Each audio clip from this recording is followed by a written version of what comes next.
Servidor público, você sabe como funciona o processo, precatório, RPV? Como é essa tramitação? Você tem dúvidas? Então, esse vídeo é um vídeo explicativo para você. Como começa tudo? O servidor público traz a documentação, o advogado analisa e faz a petição inicial. Ele diz ao juiz, está aqui a lei, está aqui a documentação e o ente público não está cumprindo. Então, condene ele a cumprir o que está na lei. E aí o ente público é intimado, fala, dá as suas argumentações, e aí a gente fala sobre essa contestação e logo em seguida o juiz dá a sentença. Que pode haver um recurso para o tribunal ou não.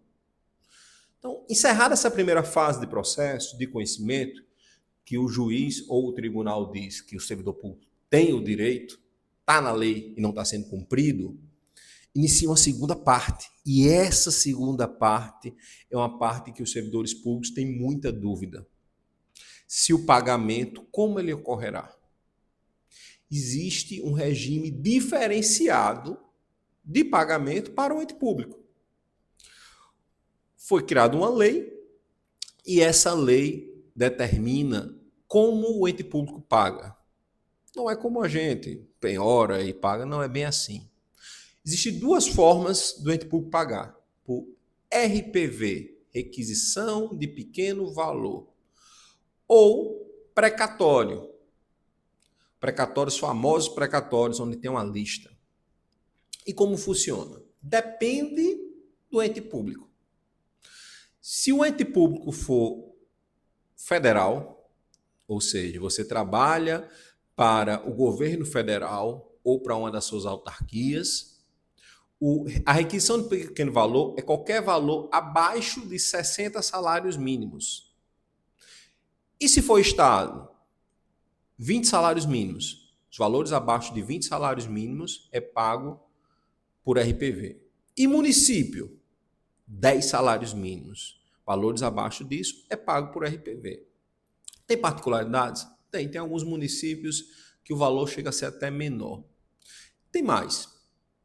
Aqui no estado do Rio Grande do Norte, por exemplo, existe uma lei específica, já validada, dita constitucional pelo STF, que idoso, pessoas com doença grave e PCD, eles recebem, se a verba for de natureza alimentar, até 60 salários mínimos como RPV, ou seja, iguala ao RPV do federal. É uma particularidade aqui do Rio Grande do Norte, mas cada estado segue a regra geral com as suas particularidades.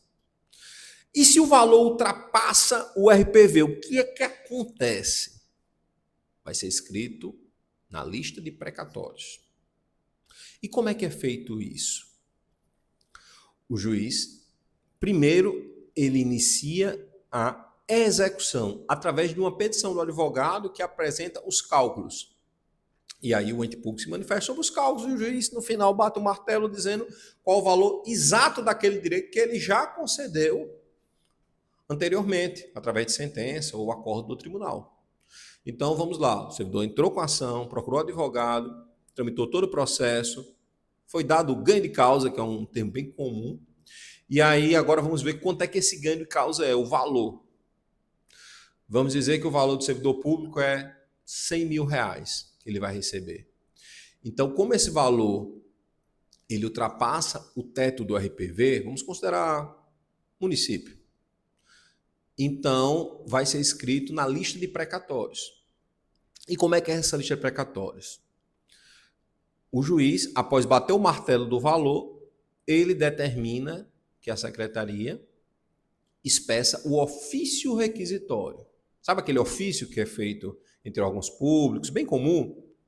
É um tipo de ofício, é um documento onde vem toda a descrição do valor, dos dados do servidor, tudo certinho, como é que foi feito os cálculos, e requisitório porque ele está requisitando ao tribunal. O que ele está requisitando? Ele está mandando ao tribunal? Não, ele está requisitando que o tribunal inclua aquele precatório na lista de precatórios. E aí vai ser pago na ordem cronológica. E aí, quando chega no tribunal, o que é que acontece? O tribunal bota na ordem cronológica, os de natureza alimentar têm preferência, porque os de natureza comum. O que é a natureza alimentar? Todos os direitos do servidor público são de natureza alimentar. Quando é indenizatório, aí sim deixa de ser de natureza alimentar e passa a ser de natureza comum. Acontece muito exemplo nas desapropriações de terra, que é a natureza comum. Então, as pessoas, como é a natureza alimentar, é uma parte salarial, elas recebem antes. Só que não leva em consideração só isso. O ano que foi escrito o precatório e até o mês influencia diretamente na posição da lista. Então, os mais antigos são pagos primeiros, em detrimento dos mais novos. Existe alguma regra diferente? Sim, existe. Existem as prioridades. O que é uma prioridade?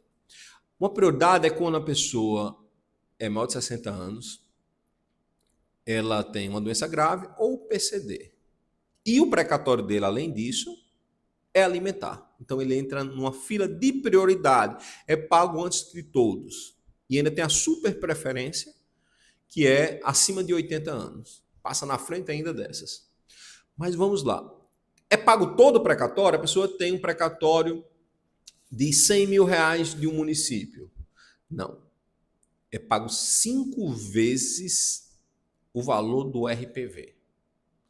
Então, se é pago 5 vezes o valor do RPV, um município, por exemplo, seria 50 salários mínimos. Um estado seria 100 salários mínimos. E a Justiça Federal seria 300 salários mínimos. Então, esse valor é antecipado. No caso do município, de 100 mil reais, é pago 50 salários mínimos. Se sobrar algum valor remanescente, ele volta o que sobrou para a lista de precatório. E esses 50 salários mínimos são recebidos antecipadamente. Lógico que essa antecipação também depende de recursos financeiros. Então, eles também são pagos na lista de preferências. Então, quer dizer que eu nunca vou receber? Não. Você vai receber. Mas existem regras específicas que muitas vezes o servidor público não sabe. Se você tem dúvidas sobre esse e outros assuntos de direito de servidor público, acompanhe a gente, que a gente sempre está trazendo novidades e esclarecendo, porque a nossa missão é conscientizar o servidor público dos seus direitos e defender o servidor público. Até a próxima, pessoal.